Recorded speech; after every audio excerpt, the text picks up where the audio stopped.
think it's time to start two-pass clipping. This is basically a hack for the pen tool. If it feels too hard for you, it makes it way easier. What I'm gonna do is open my paths palette and create a new one. I'm gonna zoom in just a bit. So two-pass clipping involves going around the image twice. The first time you go around, you're just gonna drop points along the path, especially wherever you see a corner.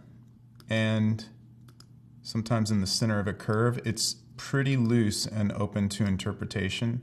The point is that you're just going around and clicking points along the shape that you want to isolate.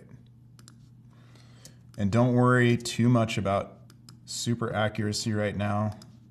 You just want to get this started. So one of the really cool features about paths is that when you add points to them like this, after you've already tapped out a bunch of points, Photoshop has this really smart way of adding new points. And check it out here. I'm just going to add a new point between these two because I know I need to fix this line and drag it out to match the edge. So look where the handles are. What Photoshop has done is calculated where this new point lands between these two and made a perfect distance for these handles. So when I drag it out, you can see that curve almost already precisely aligns with the edge of her skirt. And all I do is just keep adding points, holding down Command to change it to the arrow tool, and just move the points around. So I'm going to continue around the entire path, laying down points in this way, and I'm going to show you a few rules of thumb about where to add these points. So I'm going to zoom in a bit so we can see a little better. So this one's a little bit off. That's fine, because this method, you want to do the first pass really quickly and just get these points down and then fine tune on the second pass. So I know right here at the apex of this curve, I want to drop a point probably at or near the height of this curve and see how nicely that naturally aligns. It is kind of magic how well this method works. I can get really fine-tuned if I need to make a perfect isolation of this. I can zoom way into it. This is one of the original angled points that I laid down. Notice it does not have a handle like this, but I can choose to make it into a curved point by holding down Option, and this little V will come up when I'm holding over the point. And what I can do is stretch it out, and now it becomes a curved anchor point.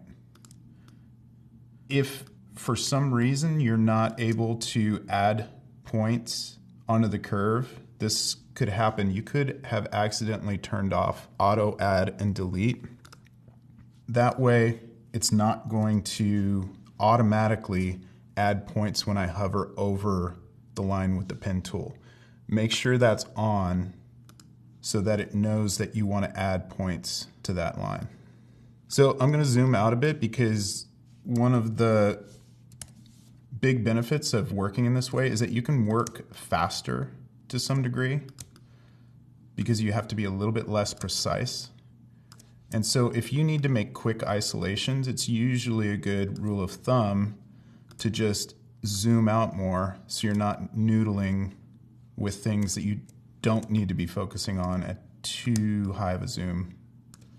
Alternatively, if I want to make a curved point into a straight angle point, I can hold down Option and it'll take away the handles. And see, now it's a corner.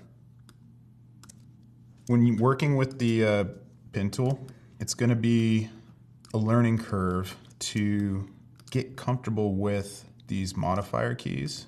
The most important one is going to be Command, because that's going to allow me to change from the pen, where I lay down a point, to the arrow tool, where I can actually grab and move the point. So those are the two keys that I'm going back and forth between most often.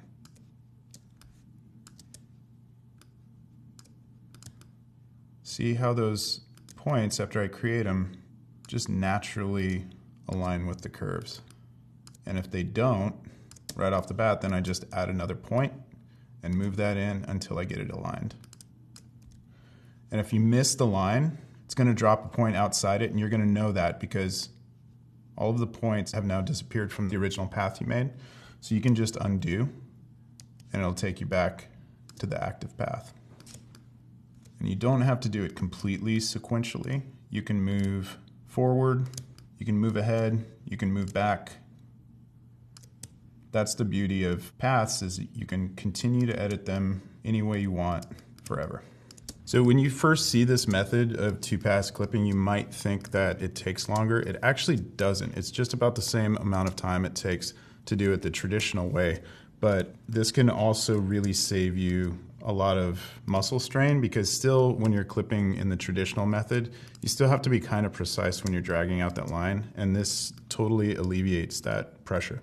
So I want to now convert this path to a mask, and remember what the next step is. The bridge between the path and the mask is the selection. So there's one more way to make a selection from the path, and that's to go into the Paths dialog dropdown and click Make Selection. And you'll recognize this box. It's the same one that you can access from the Pen Tool menu. And I'm going to click OK. There's the selection. Back to the layers, because once I apply this as a mask to an adjustment layer, it needs to be in the Layers palette, which brings up the properties for this hue saturation adjustment layer. And remember, if you don't see properties, go into Window and open it up, and now we can shift the hue to match our other version.